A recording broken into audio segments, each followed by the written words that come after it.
네, 모두의 한국사 김범석입니다. 네, 저번 시간에 독립협회, 독립문, 영문문 해가지고 공부했죠. 자, 오늘은 이어서, 오늘은 제목을 약간 좀 특이해서 수치스러운 황제 칭호, 대한제국. 그래서 이렇게 한번 제목을 붙여봤습니다. 자, 대한제국의 수립. 자, 대한제국과 독립협회는 같은 시기에 서로 오버랩되면서 했다라고 제가 저번 시간에 말씀을 드렸죠. 자, 일단 독립협회의 해산과 또 독립협회 해산으로 이은 어떤 독립협회의 어떤 의의와 한계는 저번 시간에 이제 제가 설명을 드렸고, 자, 오늘은 이제 대한제국을 이제 또 공부를 해야 되겠죠. 자, 대한제국이 이제 수립이 되는 과정은 어떻게 될까요? 일단 또 역시 아간 파천을 또 먼저 말씀을 안 드릴 수가 없죠. 자, 아간 파천.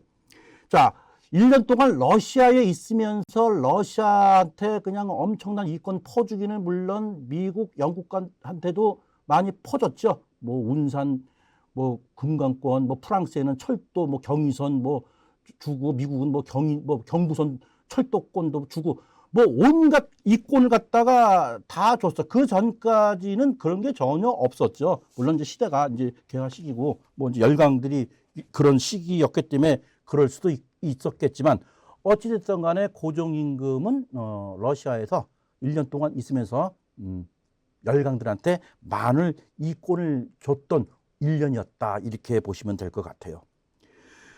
자, 그래서 이제 이 대한제국이라는 것이 어떻게 되느냐.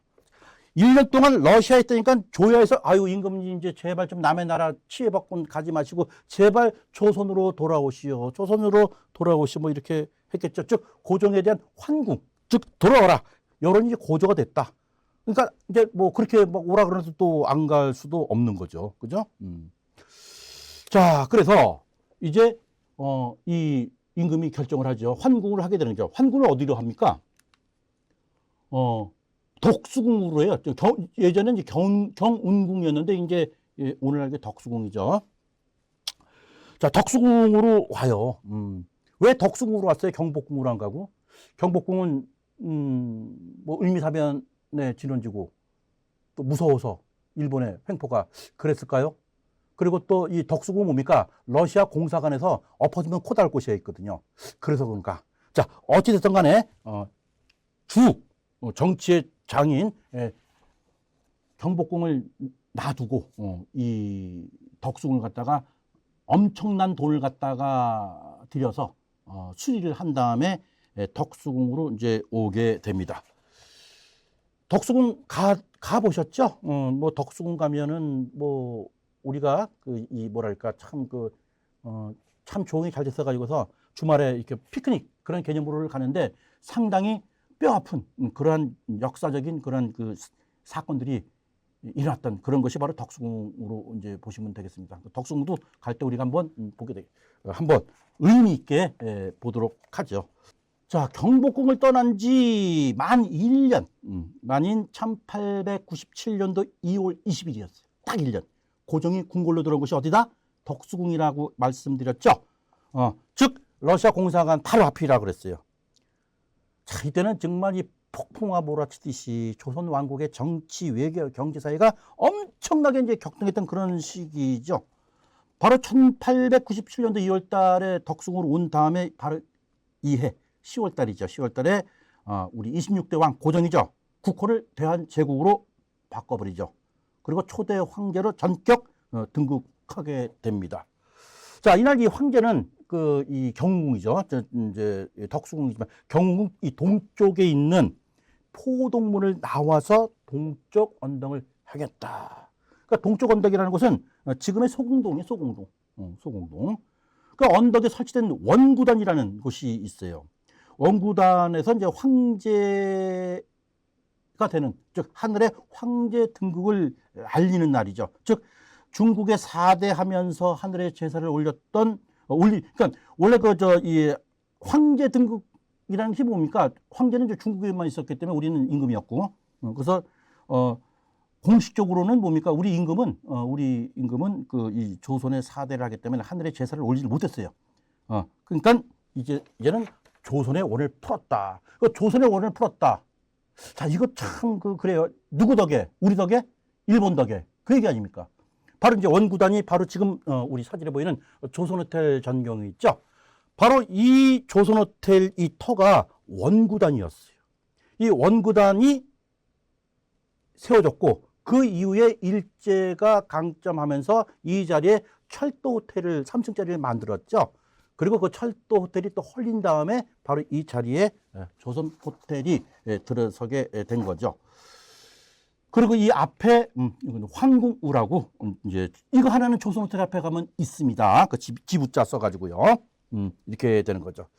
이때 이 원구단에서 황제 등극을 할 때 이 독립신문에서는 또 뭐라고 이렇게 기사를 써줬냐면은 조선사의 몇만 년을 지내더라도 제일 빛나고 영화로운 그런 날이 될지다 해서 신문 사설을 이렇게 쓴 모양이에요. 자, 이 기사를 보고서 이거 참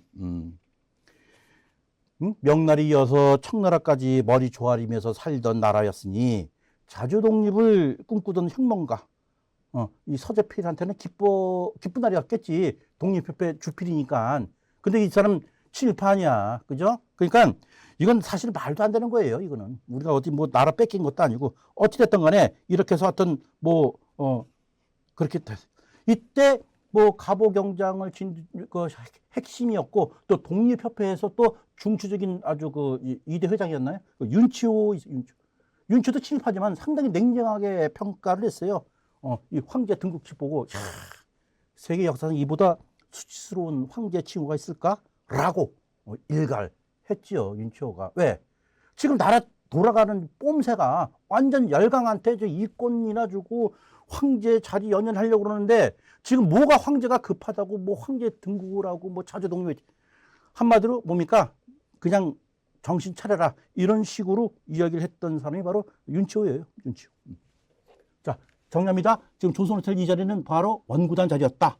헐리고 철도 호텔 생겼다가 다시 조선호텔이 생겼다. 이렇게 보시면 될 것 같아요. 자, 황궁은 지금 바로 조선호텔 앞에 있습니다.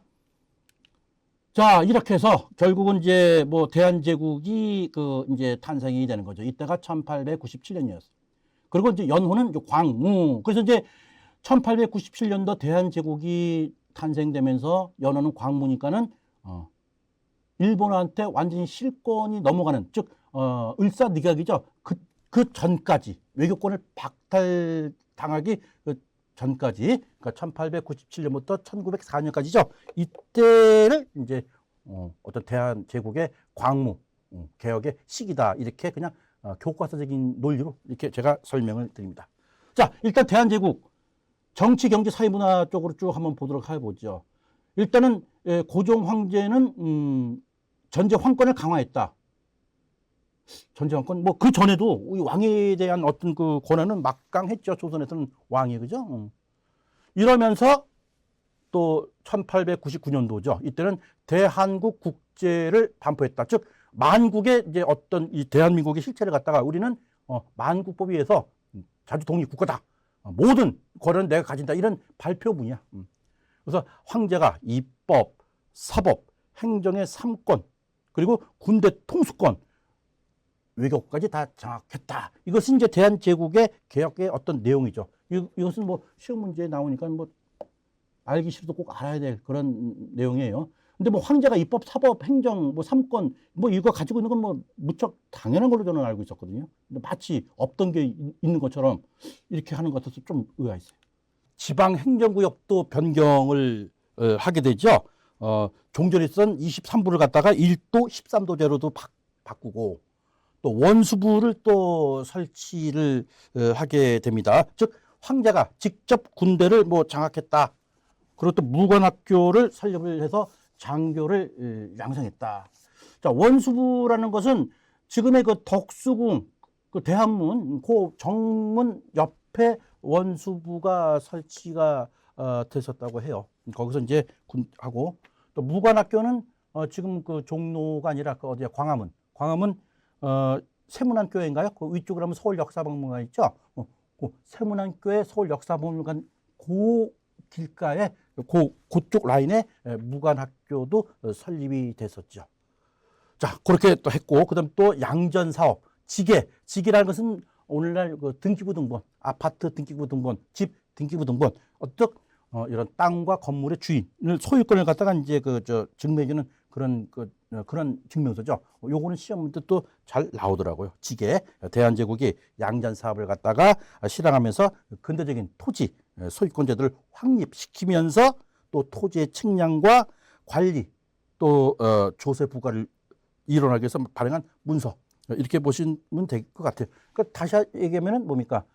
이 세금을 제대로 받겠다, 이제 그런 이야기죠. 자, 요까지 정리를 해드릴게요. 자, 대한제국의 수립은 일단 배경은 뭡니까? 아간 파천 이후에 고종의 환궁에 대한 여론이 고조됐다. 그러면서 고종이 경운궁, 지금의 덕수궁으로 환궁을 했다. 그리고 저 원구단에 가서 국호를 대한제국으로 했고 연호를 광무로 정했다. 그리고 황제의 칭호를 사용했다. 그리고 황제 즉위식을 원구단에서 했다. 그리고 윤치호는 되게 수치스러운 황제 칭호다라고 또 일갈했다. 그래서 그걸 타이틀 제목으로 이렇게 한 거예요. 그리고 광무 개혁의 어떤 그 기본 방침은 구본 신참, 옛 것을 이렇게 좀 받아들이고 그 다음에 새로운 걸 갖다가 참조해서 원칙에 따라서 점진적인 개혁 추구를 해 나갔다. 그리고 정치 부분에서는 전제 황권을 강화시키면서 1899년도에는 대한국 국제를 반포했고, 이때 황제가 입법, 사법, 행정의 3권과 군대 통수권, 외교권을 완전 장악했다. 그리고 또 지방 행정구역을 23부에서 13도제로 바꿨다. 군사적으로는 원수부를 설치를 했다. 그래서 군대를 완전 장악했다. 무관학교를 설립했다. 그리고 또 이외에도 뭐 상공업 이 보시게 되면은 이거 지게 나오네요. 이게 이제 땅 문서 이런 거예요. 그리고 이제 많은 이제 교육진흥도 이제 하게 되죠. 뭐 실업교육도 시키고 기술교육도 시키고, 이때 당시에 이제 실업계 농공상업학교도 이때 만들죠.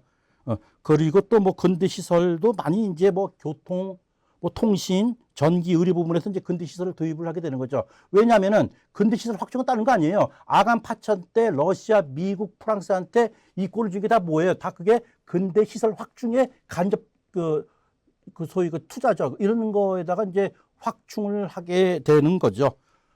그리고 이제 외교적으로는 이때 이제 뭡니까? 간도죠. 이제 간도는 제가 따로 또 이렇게 여러 이제 한국사 강의 때 간도 뭐 독도 해가지고서 따로 이렇게 강의를 많이 한 부분이 있어가지고 저도 한번 따로 북간도 주로 우리가 북간도라고 이렇게 알고 있지만 간도 부분도 따로 제가 독립적으로 해서 한번 설명하는 그런 시간을 갖도록 하겠습니다.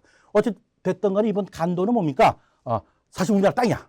실질적으로 우리나라 땅인데 일본이 이제 우리나라를 갖다가 을사늑약 이후 외교권을 장악을 한 상태에서 중국 청들하고 뭡니까? 사바사바 해가지고서 간도를 물려줬죠.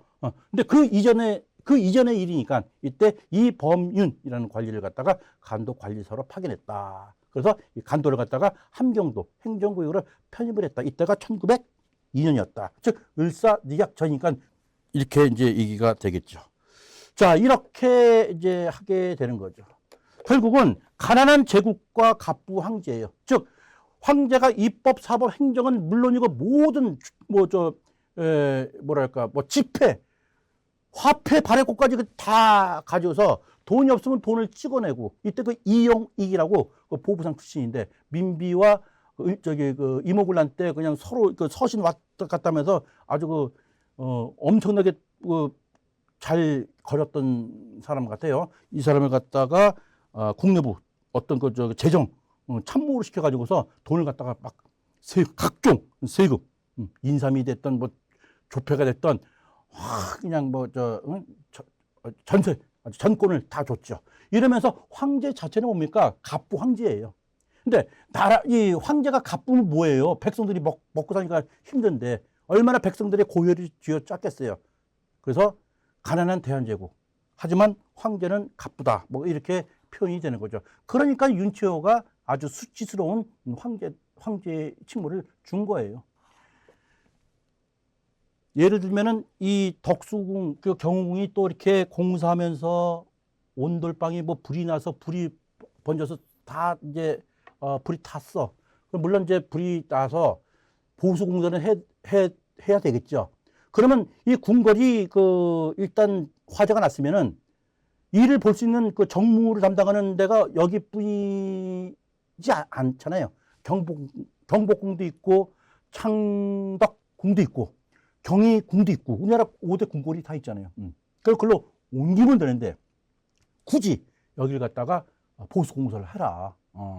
근데 보수공사가 이게 장난이 아니거든요. 엄청난 세금을 받아서 국가 예산의 10%, 20% 정도가 출혈이 돼서 만들어야지만이 그게 되는데 그걸 보다 못한 그 밑에 신하들이 참 황제 정말 해도 해도 너무한다 해가지고서 에이 나 이제 벼슬 안 할래 그래서 뛰쳐나온 그런 분들도 사실은 있어요. 없는 게 아니라. 자 그래서 결국 이제 대한제국 제국 그러니까 임페리얼 해가지고 뭐 상당히 그 뭐랄까요 좀 웅장하고 뭔가 그런 게 있지만 대한제국 하면서도 뭔가 화려한 그런 하고 늠름하고 이런 느낌을 저는 전혀 못 느끼겠어. 전혀. 굳이 뭐 대한제국 글쎄요. 어쨌든 뭐 시대가 그래서 대한제국 했나? 그래서 이 고종에 대한 임금에 대한 어떤 이 비판은 상당히 많죠.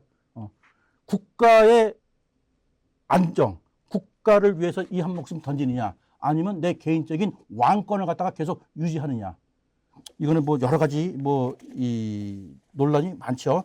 어찌됐든 간에 가난한 대한제국의 갑부 황제임은 틀림이 없고, 그리고 이러한 수치스러운 황제 칭호를 가지고서 대한제국이 나름대로 개혁을 한다 그랬지만 그것은 아무것도 없는 이런 이 기본이 전혀 돼 있지 않는 상태에서 개인의 돈과 열강들의 도움을 받아서 뭐 근대 시설을 갖다 이렇게 만들고 한 것은 결국은 뭡니까? 남 좋은 일만 시킨다. 그런 결과를 가져왔다. 이것이 결국은 이제 러일 전쟁과 을사늑약까지 이것이 뻗쳐간다.